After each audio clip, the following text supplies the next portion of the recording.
오늘 우리에게 주신 하나님 말씀 같이 봅니다. 고린도후서 7장 1절부터 16절까지 말씀 우리 한 절씩 같이 교독합니다. 그런즉 사랑하는 자들아, 이 약속을 가진 우리는 하나님을 두려워하는 가운데서 거룩함을 온전히 이루어 육과 영과 온갖 더러운 것에서 자신을 깨끗하게 하자.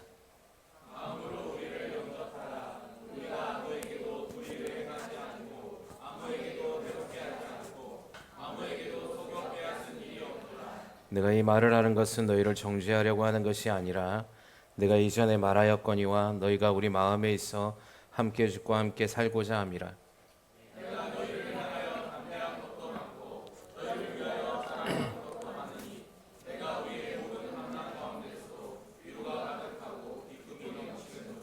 우리가 마게도냐에 이르렀을 때에도 우리 육체가 편하지 못하였고 사방으로 환난을 당하여 밖으로는 다툼이요 안으로는 두려움이었노라.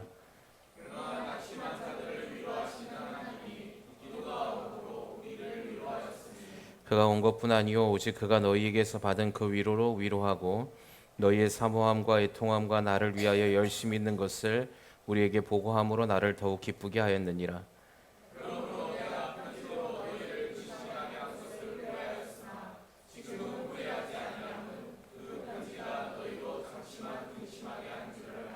내가 지금 기뻐함은 너희로 근심하게 한 까닭이 아니요 도리어 너희가 근심함으로 회개함에 이른 까닭이라. 너희가 하나님의 뜻대로 근심하게 된 것은 우리에게 아무 해도 받지 않게 하려 함이니라.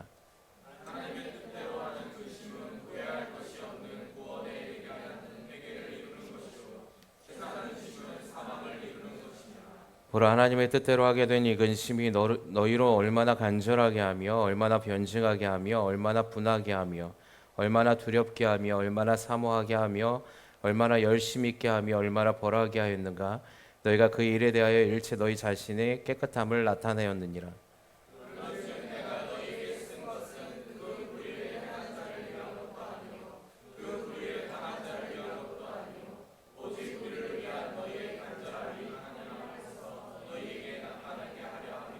이로 말미암아 우리가 위로를 받았고 우리가 받은 위로 위에 디도의 기쁨으로 우리가 더욱 많이 기뻐함은 그의 마음이 너희 무리로 말미암아 안심함을 얻었습니다.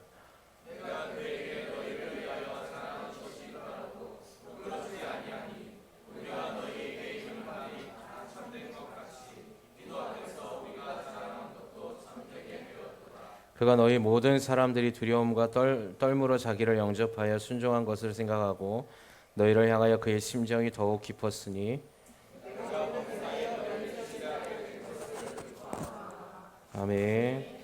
우리 저번 시간에 이어서 고린도후서 7장을 통하여서 하나님께서 주신 은혜를 나누며 또 말씀을 전하도록 하겠습니다. 우리 저번 시간에 고린도후서 7장에 대한 내용, 바울이 이제 고린도 교회 안에 있었던 그 모든 일들, 우리가 하나님의 은혜 예수 그리스도를 통하여서 이 땅 가운데 하나님의 은혜 가운데서 우리 자신을 깨끗게 하고 마음으로 너희는 우리를 영접하라라고 말을 하였습니다. 특별히 마음으로 우리를 영접하라라고 얘기하는 것은 바울이 너희 마음에 우리 자신이 들어갈 곳을 만들라라는 의미거든요. 그래서 그들의 심령 가운데 거짓 교사들로 인하여서 가로막혀 있었던 마음 가운데서 바울을 거역했던 그 마음 가운데 한 곳을 열어서 우리가 들어갈 수 있는 마음을 준비하라라는 뜻이었어요. 어쨌든 디도를 통하여서 근심의 편지, 눈물의 편지를 통하여서 고린도 교인들이 변화하게 됐고 그로 말미암아 바울이 위로를 받았다라고 얘기를 하고 있습니다. 특별히 고린도후서 7장의 내용 가운데서 제가 저번 시간에 좀 나누다 말았는데 바울은 우리가 근심할 수 있는데 낙심하지 않을 수 있다라고 얘기했습니다. 근데 하나님의 뜻대로 하는 근심은 후회할 것이 없고 세상의 뜻대로 하는 근심은 우리를 망하게 한다 이렇게 얘기하고 있는데 여기 하나님의 뜻대로 하는 근심은 무엇이냐라고 우리가 오늘 이 시간 이걸 좀 나누고요. 그럼 세상의 근심은 사망을 이루는 것인데 그럼 세상의 근심은 무엇이냐라는 걸 좀 더 구체적으로 나누기를 원합니다. 여러분, 하나님의 뜻대로 하는 근심을 예를 들면 에서와 다윗을 얘기할 수 있고 또 한 부류를 얘기한다면 가룟 유다와 베드로를 예를 들 수 있습니다. 여러분, 똑같이 하나님의 사람들이었고 하나님으로부터 이 땅 가운데 부르심을 받았죠. 다윗도 그렇고 베드로도 부름 받았고 가룟 유다도 예수님의 제자로 부름 받았고, 에서는 아담의 야곱의 첫 아들이었죠. 하나님이 둘 다 불렀습니다. 4명 다 불렀는데 이들이 하는 근심의 방법이 좀 달랐어요. 두 사람은 하나님의 뜻대로 하는 근심을 가지고 근심했던 반면에 두 사람은 세상적 근심을 가지고 근심하며 살아갔던 것을 볼 수 있습니다. 하나님의 뜻대로 하는 근심은, 오늘 여기서 바울은 무엇을 얘기를 하고 있냐면, 우리가 날마다 이 땅 가운데에서 삶이 내가 어떻게 하면 오늘 하루의 삶에서 우리는 연약하고 나약하기 때문에 날마다 범죄하고 넘어지죠. 그럼에도 불구하고 하나님의 뜻대로 근심하는 사람들은 그 연약함과 나약함을 날마다 하나님의 말씀의 기준을 두면서 반성하고 되돌아보며 회개하는 것을 말하고 있습니다. 그래서 그것이 하나님의 뜻대로 하는 근심이에요. 이런 자들에게 있어서는 그러한 근심이 후회할 것이 없는 구원에 이르게 한다라고 바울은 얘기하고 있는 겁니다. 치유하는 교회 저와 여러분의 삶에서도 하나님의 근심을 하는 것이 무엇이냐면, 여러분, 우리는 삶을 살아가면서 물질적으로 또 근심할 수도 있고, 또 자녀들 때문에 근심할 수 있고, 또 때로는 사람과 사람의 관계 안에서의 어려움 때문에 근심할 수 있습니다.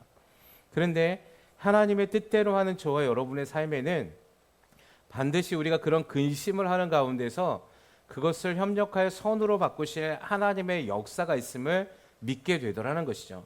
오늘 바울은 이 얘기를 하고 싶은 겁니다.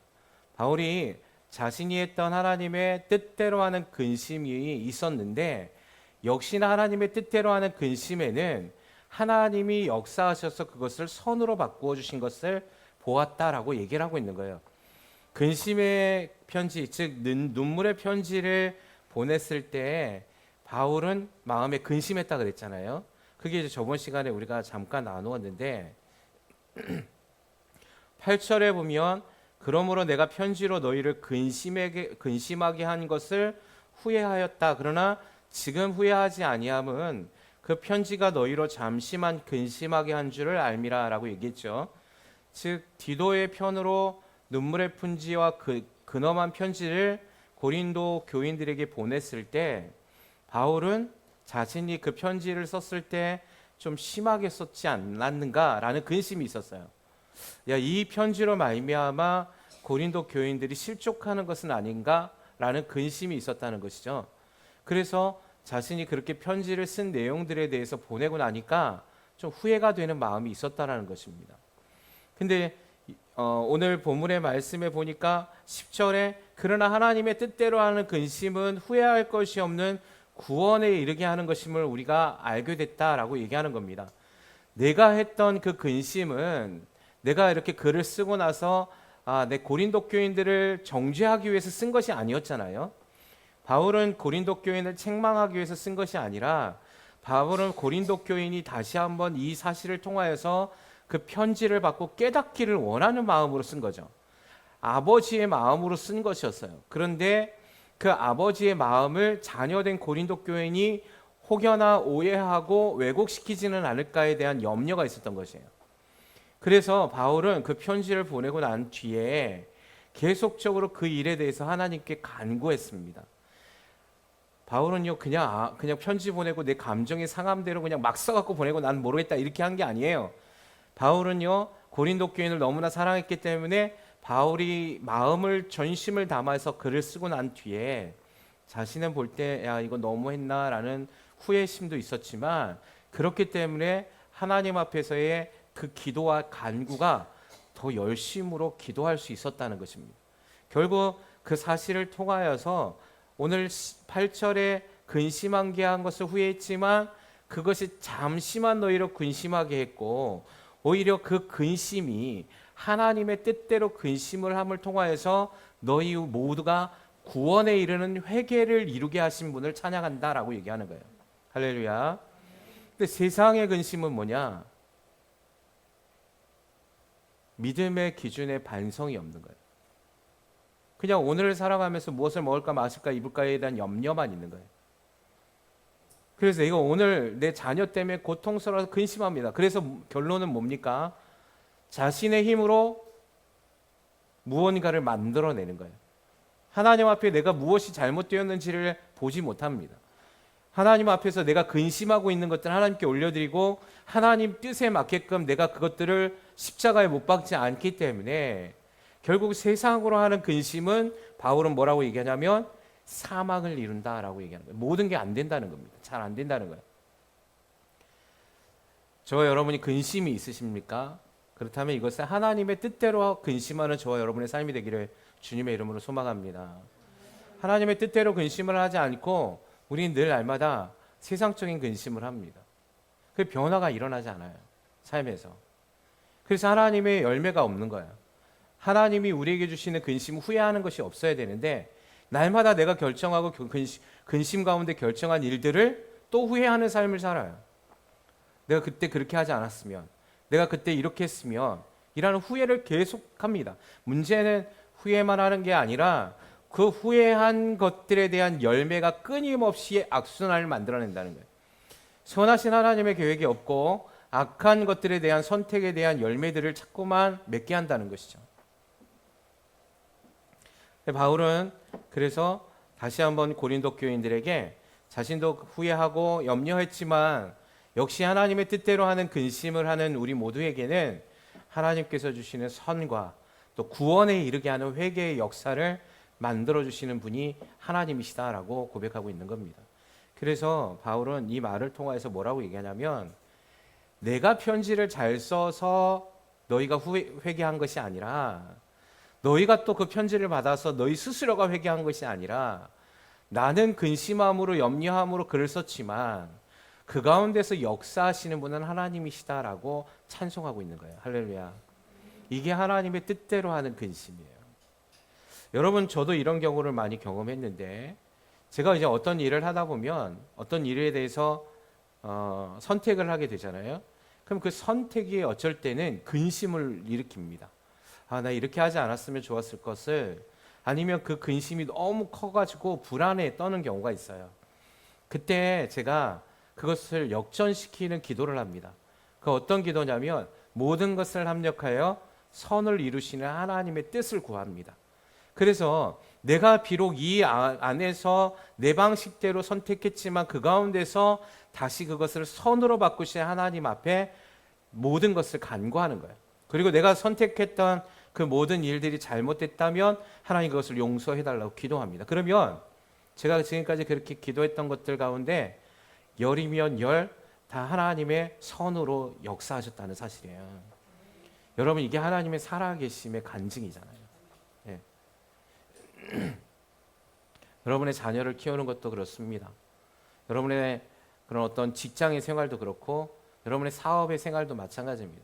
여러분 우리가 자신을 점검할 때 어떻게 점검해야 되냐면 내가 어떤 것이든 간에 그것을 주님 앞에 올려드리고 있느냐, 그래서 그걸 기도하고 있느냐, 그걸 간구하고 있느냐, 내가 사업을 할 때 그 선택권이 하나님께 있음에 대한 주권을 인정하고 있는가를 점검하세요. 내 아이를 키울 때에도 이 아이의 그런 어떤 양육 태도나 교육의 방법에 있어서도 내가 실수하고 내가 잘못된 것이라 할지라도 그것을 빨리 회개하고 그 주권을 하나님께 올려드리시길 주님의 이름으로 소망합니다. 그럼 반드시 그 안에서 이루시는 하나님의 구원의 역사를 경험하게 되는 거예요.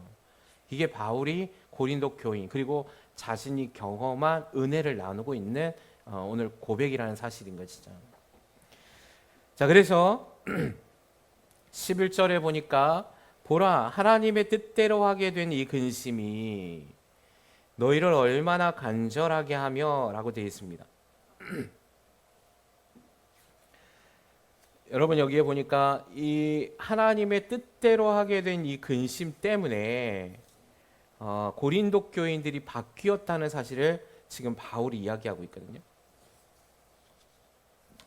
그래서 이 고린도 교인들이 하나님의 뜻대로 하는 그 근심의 결과들을 보여줬는데 그게 7가지의 결과물로 나타냈다 이렇게 얘기합니다.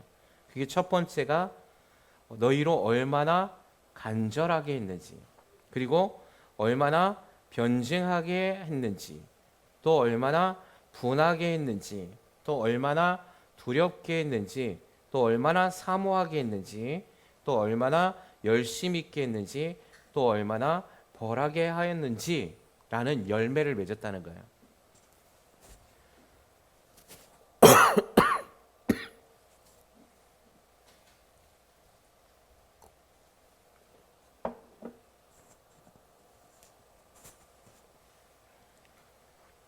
그래서 바울이요, 고린도 교인들이 겪은 근심이 진심으로 하나님의 뜻대로 했던 것임을 구체적인 예를 들어서 증명하고 있는 거예요.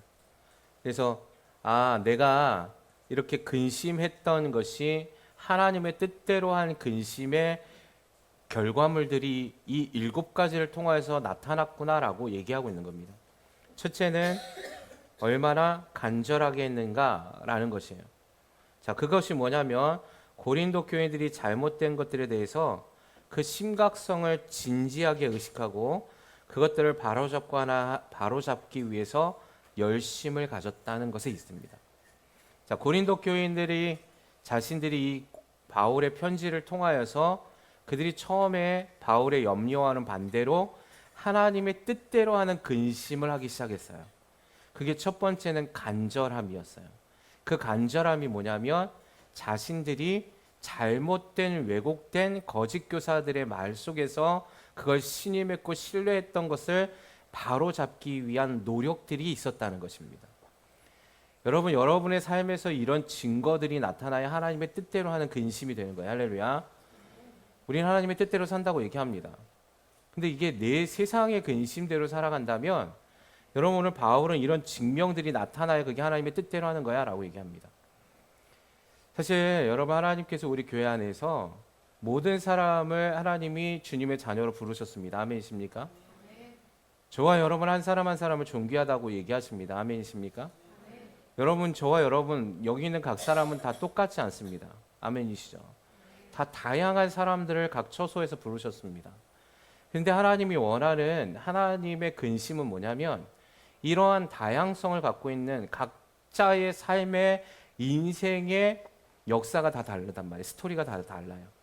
그러다 보니까 저도 그렇고 여러분도 그렇고 그 스토리 안에서 갖고 있는 왜곡된 것이나 상처들도 다 달라요.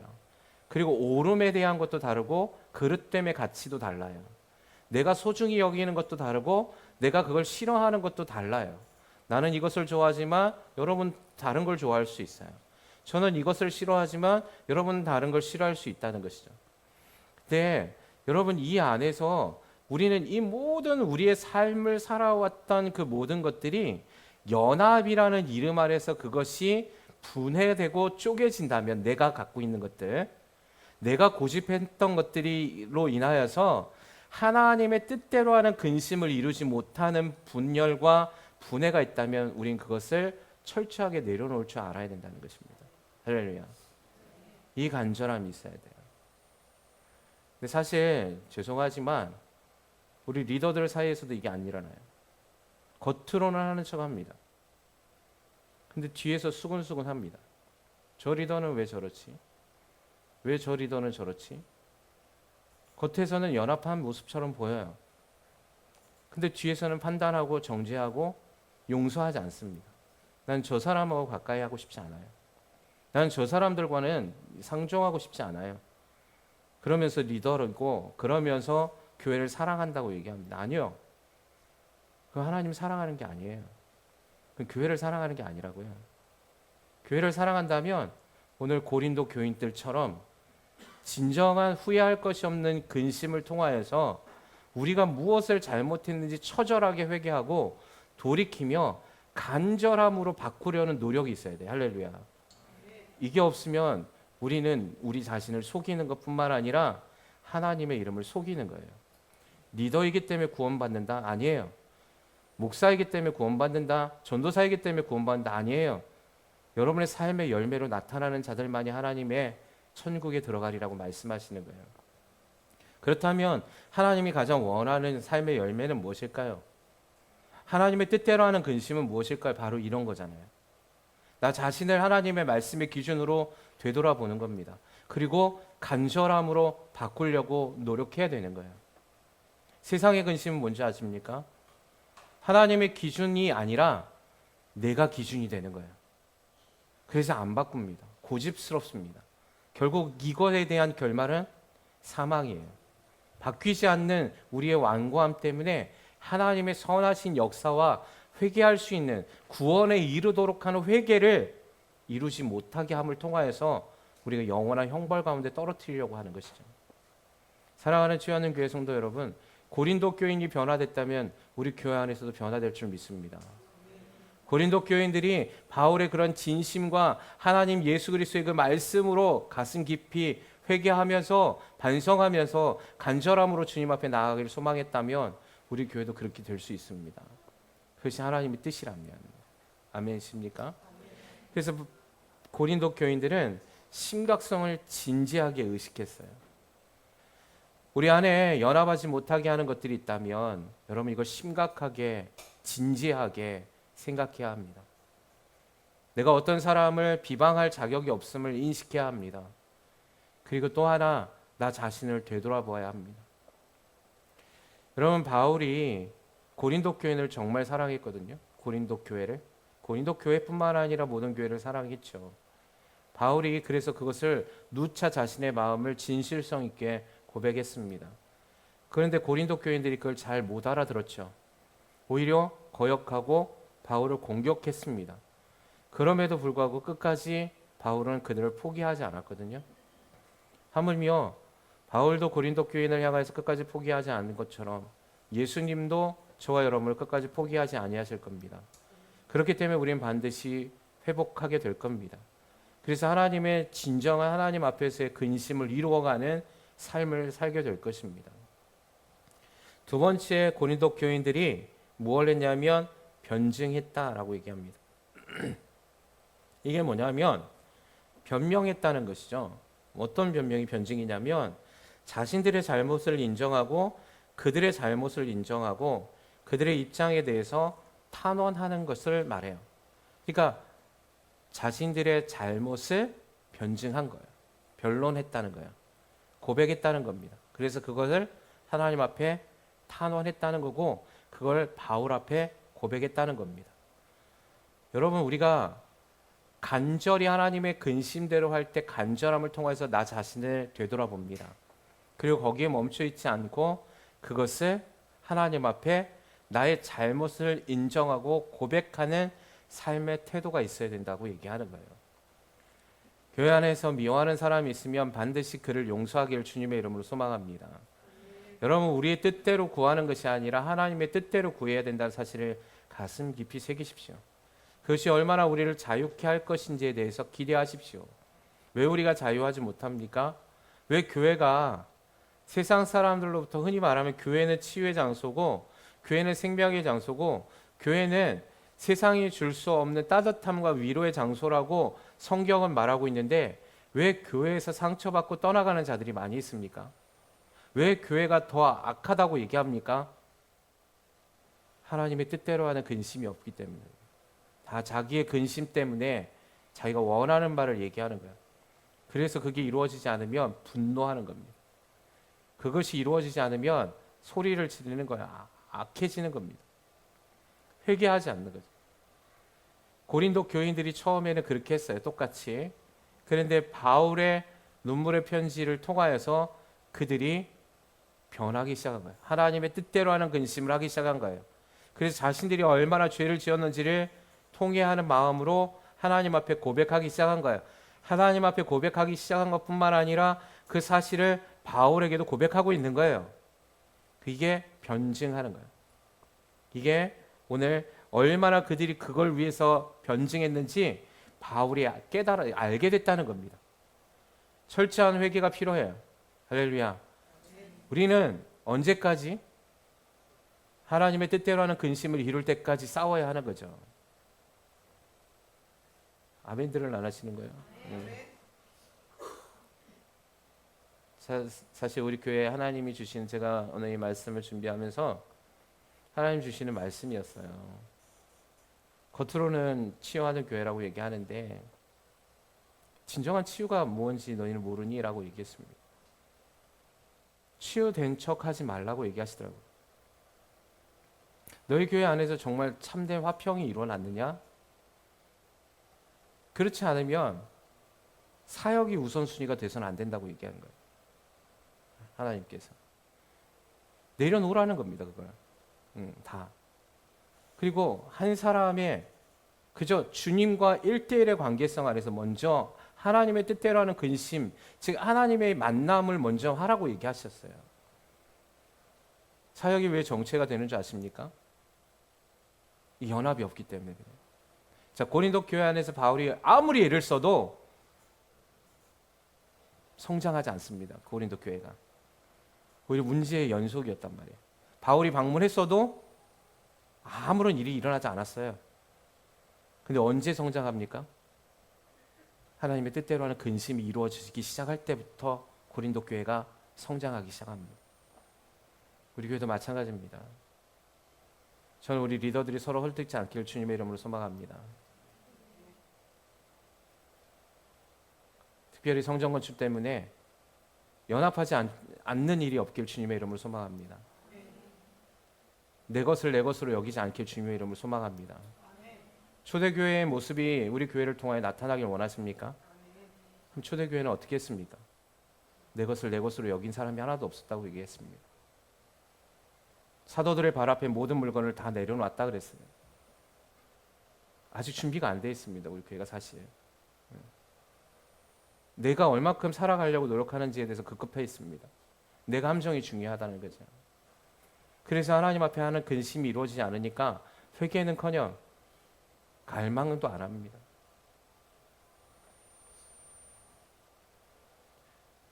여러분, 누군가 나로 인하여서 실족한다면 오늘 시간 우리 자신을 되돌아봐야 합니다. 나의 옳음을 주장하는 것이 아니라 바울은요, 자신의 옳음을 주장할 수 없어서 주장하지 않았습니까? 아니잖아요. 그죠? 바울만큼 옳음을 주장해야 하는 사람이 없어요. 고린도 교회 안에서.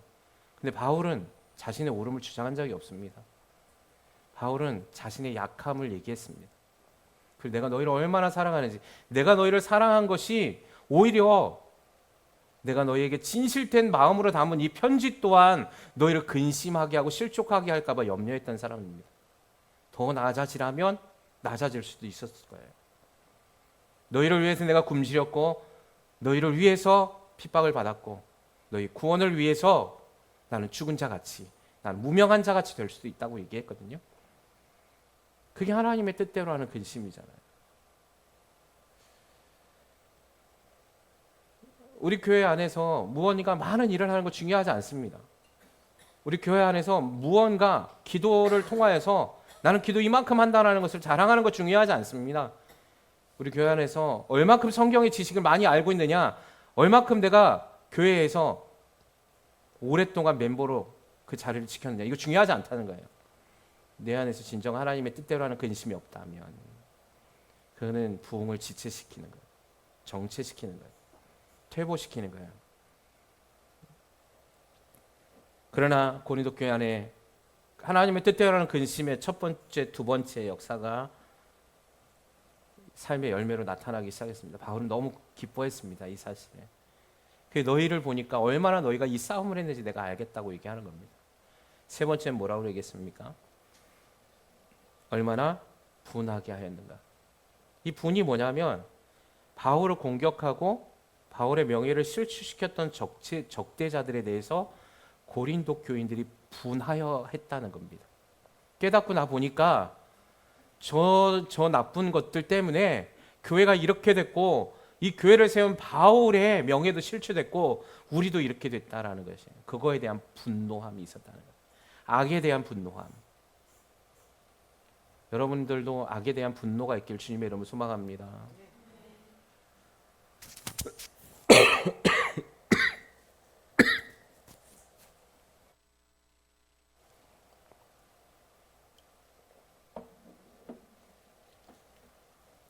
여러분, 고린도 교회 안에 모든 사람이 바울을 적대시하지는 않았거든요. 고린도 교회 안에 그렇게 동조한 세력들이 있었지만 그렇지 않은 세력이 있었어요. 근데 그렇지 않은 세력들은 뭐 했습니까? 방조하고 있었어요. 이건 내 일이 아니니까. 근데 이 분노하게 했던 이 사실을 깨닫고 나자 그것이 자신들의 죄였음을 알게 됩니다. 방임하고 있었던 것도 죄구나. 방조하고 있었던 것도 죄구나라는 걸 알게 된 거예요. 그래서 그들 모두가 이 사실에 대해서 모두가 다 분노했습니다. 그리고 그 사실이, 그러니까 이 분노는 뭐냐면 의로운 분노잖아요. 그죠? 의분이라 그래요. 믿음의 분. 여러분, 우리에게 분노의 감정이 있어요. 이것이 나쁜 게 아니거든요, 사실은. 근데 이걸 혈기로 부리기 때문에 나쁜 거예요. 그래서 마귀에게 틈을 주는 거죠. 예수님도 이 분을 가지셨잖아요. 언제? 믿음에 대한 분이에요. 아버지의 뜻대로 가려고 했던 베드로가 바지끄레기를 잡고 못하게 하니까 그때 분내하셨죠. 사탄아, 내 뒤로 물러나라. 이런 믿음의 분을 내셔야 돼요. 할렐루야. 여러분, 우리 안에서 믿음의 길로 제대로 가지 못하고 이간질하고 교회를 무너뜨리는 사람들을 향하여서 그들에 대해서 믿음의 분으로 그들을 가르쳐야 되는 거예요. 아, 이거 내 일 아니니까 누군가 알아서 하겠지. 저 사람은 저 사람 믿음대로 하겠지. 이게 방임하는 죄예요. 사실은 하나님은 이걸 가르치고 책망하라고 되어 있습니다. 근데 아무도 무서워 얘기를 못해요. 왜? 이거 얘기했다 저 사람이 못 받아들일 것 같거든요. 이 얘기했다간 저 리더, 저 집사, 저 세런 난리 날 것 같거든요. 아우, 속 시끄럽거든요. 하나님의 나라와 의를 위해서 그를 책망하는 건 그를 회개케 하기 위함이잖아요. 할렐루야. 그의 영혼이 죽어져 가는데도 돌아보지 않습니다. 그러면서 우리는 떳떳하게 하나님의 예배 앞에 나와서 두 손을 높이 들고 찬양합니다. 하나님, 나의 찬송을 받아주시옵소서. 하나님 뭐라고 얘기하시겠습니까? 이사야서 1장에서 그 얘기한 거 아닙니까? 너희가 과부나 고아나 객들을 돌아보지 아니하면서 너희가 나의 앞에 나와서 제사하는 것을 내가 역겨워하노라 그랬어요. 너희가 간구해도 내가 듣지 않을 것이고 너희가 나를 향하여 부르짖어도 내 그 소리를 듣지 않을 거라고 얘기하셨습니다. 하나님의 뜻이 무엇인지를 알지 못하니까 그들은 자기가 항상 옳다라고 생각하고 의롭다라고 착각하고 있었던 거지만 하나님의 뜻은 거기에 있지 않았거든요. 하나님의 뜻대로 하는 근심이 없는 상태에서 하나님 예배하는 건 하나님 받지 않으십니다. 그걸 종교적 예배라고 얘기하는 거죠. 여러분 안에 이 믿음의 의로운 분이 있습니까? 의로운 분은 나 자신에게도 적용되죠. 내가 오늘도 이렇게 살 수밖에 없었던 나 자신에 대해서 분노해야 하는 것입니다. 또 넘어지고 또 넘어졌던, 그래서 이것조차도 일어나지 못한 나 자신에 대해서 분노해야 합니다. 그리고 주님을 붙잡아야죠. 우리는 너무나 우리 자신에게 관용적입니다. 다른 사람에 대해선 철저합니다. 여러분, 다른 사람을 보지 않길 주님의 이름으로 소망합니다. 먼저 내 자신을 돌아보길 원합니다. 내 자신을 보시면 돼요. 주님 말씀하셨잖아요.